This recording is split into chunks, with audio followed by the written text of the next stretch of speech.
بسم اللہ الرحمن الرحیم۔ السلام علیکم۔ آج ہم منشی پریم چند کی نثر نگاری کی خوبیاں اور خصوصیات پڑھیں گے۔ ان کی تحریر میں جو خوبیاں تھیں وہ ہم دیکھیں گے۔ منشی پریم چند اردو ادب کے ایک اہم اور بڑے افسانہ نگار ہیں۔ انہیں ناول نگاری کا بادشاہ کہا جاتا ہے۔ وہ اپنے افسانوں میں فطری ماحول پیش کرتے ہیں اور فطری واقعات کی عکاسی کرتے ہیں۔ ان کی تحریروں میں حب الوطنی کا جو شدید جذبہ میسر نظر آتا ہے، اس کی اردو افسانہ نگاری میں کوئی مثال نہیں ملتی۔ ہندوستان کے دوسرے افسانہ نگاروں کی طرح انہوں نے پیار، محبت اور عشق جیسے سطحی موضوعات کو اپنے اظہار کا ذریعہ نہیں بنایا، بلکہ حقیقت پسندی کی طرف اپنے قلم کا رخ جمایا۔ ان کے قلم سے ہندوستان کی مٹی کی خوشبو آتی ہے۔ ان کی نثر نگاری کی کئی خوبیاں ہیں، جن میں سے کچھ اہم ترین درج ذیل ہیں۔ زبان کی سادگی۔ پریم چند کی ایک بڑی خوبی ان کی سادہ اور سلیس زبان اور شفاف و بے تکلف طرز تحریر ہے۔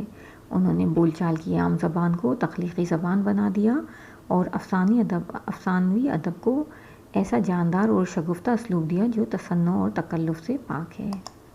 9th کلاس میں آپ نے بوڑھی کاکی بھی پڑھا ہوگا۔ بہت سادہ زبان استعمال کی، ہندی کے لفظ ہیں اس میں، اور اسی طرح یہ زیور کا ڈبہ۔ تو زبان بہت ایسی ہے، آسانی سے سمجھ آ جاتی ہے۔ فطری زبان و بیان۔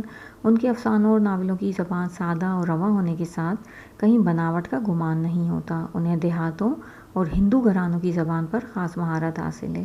کہیں کہیں فارسی الفاظ کے بیجا استعمال سے روانی میں فرق ضرور آ جاتا ہے، تاہم مجموعی طور پر ان کی زبان رواں بھی ہے اور پر اثر بھی۔ انقلابی طرز تحریر۔ ان کی تحریر میں معاشرت اور روایات اور قدیم روایت سے گریز کا انداز بھی سامنے آتا ہے۔ وہ معاشرے میں انقلاب چاہتے تھے جہاں غریبی اور بھوک کا خاتمہ ہو، جہاں غیر مساوی دولت کی تقسیم نہ ہو۔ اس لیے وہ اپنے قارئین کو شہر کی روشن اور رنگین دنیا سے نکال کر گاؤں کی اندھیری اور بدحال دنیا دکھاتے ہیں۔ وہ اپنی کہانیوں اور افسانوں کے لیے اپنے عہد ہی کے حالات و واقعات سے مواد حاصل کیا کرتے ہیں۔ یہی وجہ ہے کہ برِ صغیر پاک و ہند میں جو سیاسی و معاشرتی تبدیلیاں پیدا ہوئی ہیں، ان کا عکس پریم چند کے افسانوں میں واضح صورت میں موجود ہے۔ پرسوز طرز تحریر۔ ان کی تحریروں میں غلامی کی زنجیروں میں جکڑے ہوئے لوگوں کا دکھ، زمینداروں اور سرکاری حاکموں کی ناانصافیاں نظر آتی ہیں۔ ان تحریروں کو پڑھ کر اندازہ ہوتا ہے کہ وہ فطرتی طرح سے دردمند دل رکھتے ہیں۔ ان کی تحریروں میں بھی دردمندی جھلکتی ہے۔ ان کی تحریروں میں ان کی حساس طبیعت آئینے کی طرح سامنے آ جاتی ہے، لیکن ایسے وقت میں بھی وہ اپنا لہجہ شگفتہ رکھتے ہیں۔ جیسے بوڑھی کاکی، اس میں بھی دکھ تو وہ بتاتے ہیں لوگوں کے، لیکن پھر بھی اس میں امید دکھاتے ہیں وہ کہ بعد میں سب کچھ ٹھیک ہو جاتا ہے ان کے ناولوں میں نا یا کہانیوں میں۔ عورت کی عظمت اور اس کے حقوق کی پاسداری کا جیسا احساس پریم چند کے یہاں ملتا ہے، ویسا کہیں اور نہیں ملتا۔ ان کے ناولوں میں نہ صرف عورتوں کی قابل رحم اور دردناک زندگی نظر آتی ہے، بلکہ عورتوں پر ہونے والے ظلم و زیادتی کے خلاف ہر محاذ پر احتجاج بھی نظر آتا ہے۔ اصل میں یہ سب چیزیں صرف 2 ناول پڑھ کے تو کسی کو بھی نظر نہیں آئیں گی۔ بوڑھی کاکی اور زیور کا ڈبہ پڑھ کے کوئی بھی یہ سب چیزیں نہیں دیکھ سکتا کہ ان کے باقی ناولوں میں کیا ہے۔ اس کے لیے مطالعہ کرنا پڑے گا، اور بچے کس طرح یہ سب کریں اپنی بکس کے علاوہ، تو یہ سب چیزیں آسانی سے نہیں سمجھ آتی، کیونکہ ان کے جو ناول ہیں بوڑھی کاکی، اس میں بہت محدود چیزیں ہم بتا سکتے ہیں ان کو دیکھ کر۔ تو یہ باقی اس میں سے بھی ہم ناول وغیرہ پڑھیں ان کے، جب جا کے یہ پتہ چلتا ہے کہ ان کے ناولوں میں مزید کیا چیزیں پیش آتی ہیں۔ وہ پرانے خیالات کے خلاف لکھتے تھے، اور جس طرح یعنی عورتوں کی جو دوسری شادی نہیں ہوتی ہندوازم میں، اور جو بھی اس میں جو خامیاں تھیں معاشرے میں، ان کو ختم کرنا چاہتے تھے، تو اس کے خلاف لکھتے تھے وہ۔ داستانی انداز۔ پریم چند کے ابتدائی افسانوں میں داستانی انداز نظر آتا ہے۔ ان کے افسانوں میں انہوں نے وہ زندگی پیش کی ہے جو اس سے پہلے قصے کہانیوں میں نہیں ملتی۔ اس طرح انہوں نے افسانہ نویسی کو ایک نیا شعور دیا۔ حقیقت پسندی۔ ان کی تحریروں میں سماج کی سچی اور کھری تصویر نظر آتی ہے۔ وہ زندگی کا کوئی واقعہ ڈھونڈ کر اسے اپنے افسانے کے لیے تحریک حاصل کرتے ہیں اور پھر کرداروں کو اسی طرح ڈالتے ہیں کہ وہ حقیقت سے قریب ترین نظر آتے ہیں۔ وہ اپنے ناولوں میں زندگی کی تلخ حقیقتیں پیش کرنے سے گریز نہیں کرتے۔ انہوں نے اپنی تحریروں میں ہندوستان کو جنت کا ٹکڑا بنا کر پیش کرنے کے بجائے حقیقت دکھائی ہے۔ انہوں نے اپنی تحریروں میں ملک کے بے بس عوام کی بھرپور ترجمانی کی ہے۔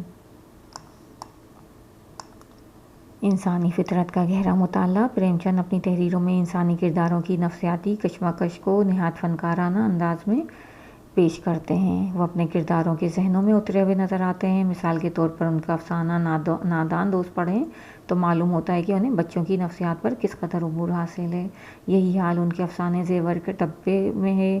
زیور چرانے کے بعد پریم چند جس انداز میں چندر پرکاش کی ذہنی کیفیت کا انہوں نے اظہار کیا، اس سے قاری انہیں ماہر نفسیات سمجھنے پر مجبور ہو جاتا ہے۔ سماجی اصلاح۔ پریم چند کے افسانوں سے صاف نظر آتا ہے کہ وہ سماج کی اصلاح چاہتے ہیں۔ انہوں نے اپنی تحریروں میں ہندوستان کے اصل ماحول اور دیہاتی زندگی اور رسم کی اصلاح کو مد نظر رکھا ہے۔ ہندوستان میں بیٹھ کر انہوں نے ہندوستان کے لوگوں کی ہی بات کی ہے۔ دیہاتی زندگی اور ماحول۔ ہندوستان کی اصل آبادی دیہات ہی میں آباد ہے۔ پریم چند کے افسانوں میں بھی ہندوستان کی دیہاتی زندگی، دیہاتی عوام اور دیہاتی ماحول نظر آتا ہے، جو کہ ان کے افسانوں کو حقیقت کا رنگ دیتا ہے۔ پریم چند دیہات کی زندگی کی حقیقی تصویر پیش کرتے ہیں۔ ان کی تحریر میں ہمیں روایتی عشق نظر نہیں آتا، بلکہ حقیقت پسندی کا رنگ بکھرا ہوا نظر آتا ہے۔ اور فی آخر پریم چند نے اپنے افسانوں کے ذریعے ملکی سماجی، معاشی اور سیاسی حالت کو پیش کرنے کے ساتھ ساتھ اصلاح و تبدیلی کی راہ دکھانے کی بھی ترجمانی کی ہے۔ اس لیے وہ حقیقت پسندوں میں ایک بڑا مقام و مرتبہ رکھتے ہیں۔ اس میں کوئی شک نہیں کہ پریم چند آزادی ہند کے نقیب تھے۔ ہندوستان کی بیداری اور آزادی میں ان کا زبردست ساتھ ہے۔ لیکن جو پریم چند تھے، انہوں نے اپنی جو ادبی زندگی کا آخری دور تھا، اس میں انہوں نے اردو میں لکھنا چھوڑ دیا تھا، کیونکہ ان کے خیال میں اردو مسلمانوں کی زبان تھی۔ تو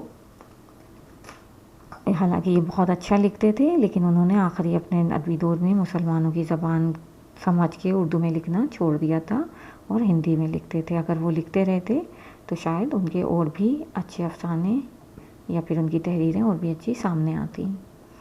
تو یہ تھا پریم چند کی تحریروں کی خوبیاں، ان کی نثر نگاری کی خصوصیات۔ امید ہے آپ کی سمجھ آ گئی ہوں گی۔ ویڈیو پسند آئی ہے تو لائک کریں، شیئر کریں اور چینل کو سبسکرائب کریں۔ Thank you for watching. اللہ حافظ۔